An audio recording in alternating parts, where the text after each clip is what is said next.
ఈరోజు మనం shattered souls కథలో ఊహించని అత్యంత భయానకమైన ముగింపును విశ్లేషించబోతున్నాం. డిజిటల్ ప్రపంచంలో మొదలైన ఒక చిన్న భయం నిజ జీవితంలో ప్రాణాలు తీసేంత భయంకరంగా ఎలా మారిందనేదే ఈ the mid night mirror shattered souls of 213. ఇది వింటుంటేనే ఒళ్ళు గగురుపడుతుంది తెలుసా. ఇది కేవలం కథగాదు సుమా, ఒక సజీవ పీడకల. ఒకసారి ఊహించుకోండి, రాత్రిపూట చీకట్లో ఒక చలిమంట చుట్టూ కూర్చుని దెయ్యాల కథలు చెప్పుకుంటున్నట్లుగా. సరిగ్గా అలాంటి వాతావరణమే ఇది. ఒక మామూలు వైరల్ వీడియో ప్రాణాలు తీసే శాపంగా మారితే ఎలా ఉంటుంది? అసలొక వ్యక్తి అదృశ్యమైన వీడియో చూసినంత మాత్రాన చూసిన వాళ్ల మైండ్లోకి ఆ భయం ఎలా చొరబడుతుంది? చూసేది నిజమా లేక భ్రమ అన్న తేడా కూడా మర్చిపోతే ఆ పరిస్థితి ఎంత డేంజరస్గా ఉంటుందో ఇప్పుడు మనం చూడబోతున్నాం. The viral curse spreads. Rahul miss అయిన తర్వాత ఆ చుట్టుపక్కల గ్రామాల ప్రజలలో భయం ఏ రేంజ్లో పెరిగిపోయిందంటే రాత్రిపూట కళ్ళు మూసుకోవాలంటేనే వణిగిపోయేవారు. ఎందుకంటే ఆ వైరల్ వీడియో చూసిన ప్రతి ఒక్కరికి సరిగ్గా రాత్రి 2:13 ఒకే కల, ఒకే పీడకల రావడం మొదలైంది. ఆ కలలో ఒక పాడుబడిన ఇల్లు, ఒక పగిలిన అద్దం, ఒక చిన్న పిల్లాడు. అంతే. ఊళ్లకూళ్ళు ఈ సామూహిక పీడకలతో భయంతో బిక్కుబిక్కుమంటూ బతికాయి. ఆ కలలో కనిపించే ఆ చిన్న పిల్లాడు చెప్పే ఒకే ఒక్క మాట మైండ్ బ్లాక్ చేస్తుంది. అద్దం పగలగొట్టండి, లేకపోతే వాళ్ళు బయటకు వస్తారు. వినడానికే ఎంతో క్రిప్టిక్గా, భయానకంగా ఉంది కదూ. ఈ ఒక్క మాట వాళ్లు ఆడబోయే ఆ ఫైనల్ గేమ్కి ఒక రూల్ని సెట్ చేసింది. ఇది కేవలం హెచ్చరిక కాదు, ఆ భయంకరమైన ఉచ్చులోనుంచి బయటపడటానికి ఒక హింట్ కూడా కావచ్చు.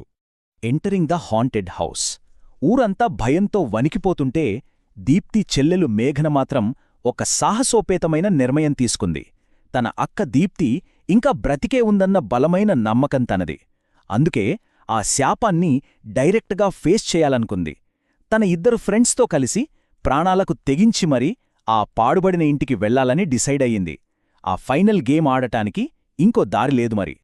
ఈ టైమ్లైన్ని ఒక్కసారి గమనిద్దాం.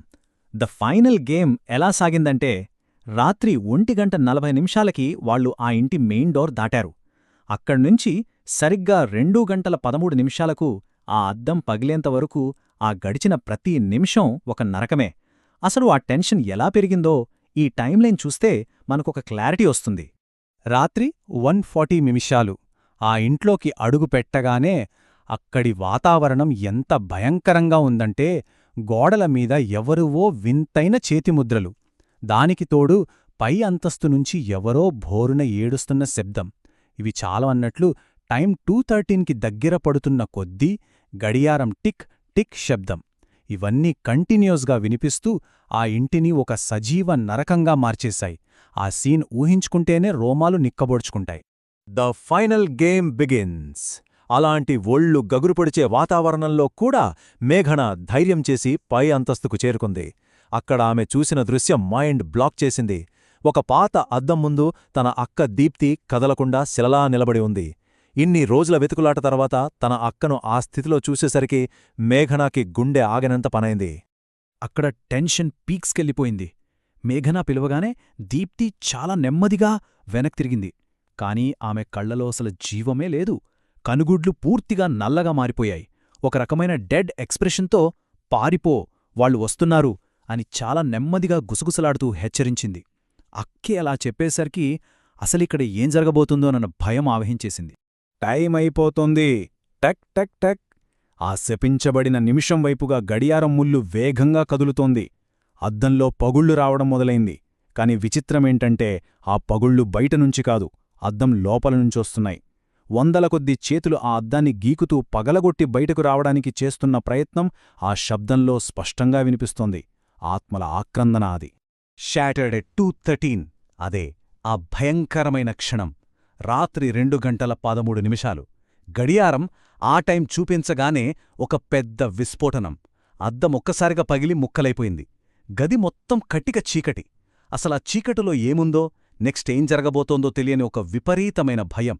ఫైనల్ గేమ్కి అసలైన క్లైమాక్స్ మొదలైందిక్కడే. ఆ కటిక చీకట్ల నుంచి ఒక భయానకమైన ఊరేగింపు మొదలైంది. మొదటగా ఆ తెల్లచీర కట్టుకున్న మహిళ బయటకు అడుగుపెట్టింది. ఆమె వెనకాలే దీప్తి, రాహుల్, వాళ్లతో పాటు అద్దంలో చిక్కుకున్న ఇంకా ఎంతోమంది ఆత్మలు. వాళ్ళందరి కళ్ళు పూర్తిగా ఖాళీగా, ప్రాణం లేకుండా ఉన్నాయి. ఎవరో ఒక దుష్టశక్తి వాళ్ళందర్నీ కంట్రోల్ చేస్తున్నట్లుగా నడుచుకుంటూ వస్తున్నారు. అక్షరాల నరకం భూమి మీదకు వచ్చినట్లే ఉంది. Fire and narrow escape! ఇక అంతా అయిపోయింది. చావు తప్పదు అనుకున్న ఆ క్షణంలో ఒక చిన్న ఆశాకిరణం. కలలో కనిపించిన ఆ చిన్న పిల్లాడు మళ్లీ ప్రత్యక్షమయ్యాడు. ఈ దెయ్యాలాటను ముగించడానికి వాడు చెప్పిన ఒకే ఒక్క దారి: పగిలిన అద్దముక్కలను కాల్చేయండి. ఆ కటిక చీకట్లో ఆ ఒక్క మాటే ఈ ఆటను గెలవడానికున్న ఏకైక మార్గం.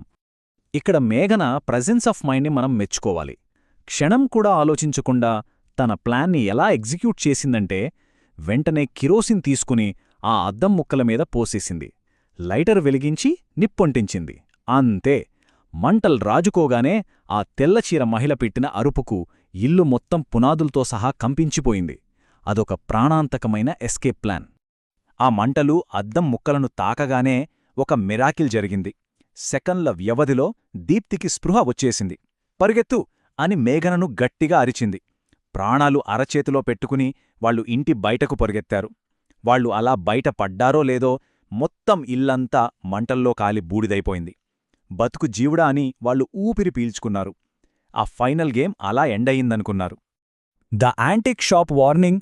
ఫైనల్ గేమ్ అయిపోయిందని అందరూ ఊపిరి పీల్చుకున్నారు కదా. కాని అసలు కథ అక్కడే ఉంది. మరుసటి రోజు ఉదయం పోలీసులు వచ్చి ఎంక్వైరీ స్టార్ట్ చేశారు. అక్కడ జరిగిన పరిణామాలు చూసి వాళ్లకే మైండ్ బ్లాక్ అయిపోయింది. ఎందుకంటే పోలీసులక్కడికి వెళ్లేసరికి అక్కడ కాలిపోయిన ఇల్లు లేదు, అద్దం ఆనవాళ్లు లేవు, శవాలసలే లేవు. అవును, అక్షరాల అన్నీ మాయమైపోయాయి. అక్కడొక ఇల్లు ఉండేదన్న ఆధారమే లేదు. ఈ విషయం తెలిసి చుట్టుపక్కల ఊళ్ల వాళ్లందరూ ఇంకా భయంతో వడిగిపోయారు. ఇది మామూలు విషయం కాదని, ఏదో పెద్ద అంతుచిక్కని శక్తి దీని వెనుక ఉందని వాళ్లకు అర్థమైపోయింది. మనం ఇదంతా అయిపోయిందని రిలాక్స్ అయ్యే లోపే ఇంకో ట్విస్ట్. కొన్ని నెలల తర్వాత ఎక్కడో సిటీలో ఉన్న ఒక పాత వస్తువుల దుకాణంలో కంటే ఒక యాంటిక్ షాప్లో ఒక కొత్త అద్దం అమ్మకానికొచ్చింది. అంతా నార్మల్గానే అనిపిస్తుంది కదా. కాని ఆ అద్దం వెనుక చిన్న అక్షరాలతో ఒక టైం రాసుంది: 2:13. చూశారా? ఆ శాపం అంతం కాలేదు, కేవలం ప్లేస్ మార్చుకుందంతే. ఈ విశ్లేషణను మనం ముగించే ముందు ఒక విషయం ఆలోచిద్దాం. ఆ అద్దం షాప్కొచ్చిన అదే రాత్రి ఆ షాప్ సీసీటీవీ ఫుటేజ్లో మళ్లీ ఆ తెల్లచీర మహిళ రికార్డయింది. అంటే ఆ శాపం మళ్లీ రీసెట్ అయిందన్నమాట. ఇప్పుడు యాంటీక్ షాప్లో తన నెక్స్ట్ టార్గెట్ కోసం వెయిట్ చేస్తోంది. ఈ విషయం తెలియక ఆ అద్దాన్ని కొని తర్వాతి ఫైనల్ గేమ్ని స్టార్ట్ చేయబోయే ఆ దురదృష్టవంతుడెవరో ఒకసారి ఆలోచించండి. బహుశా ఆ అద్దం మనింట్లో కూడా రావచ్చు, ఎవరికి తెలుసు.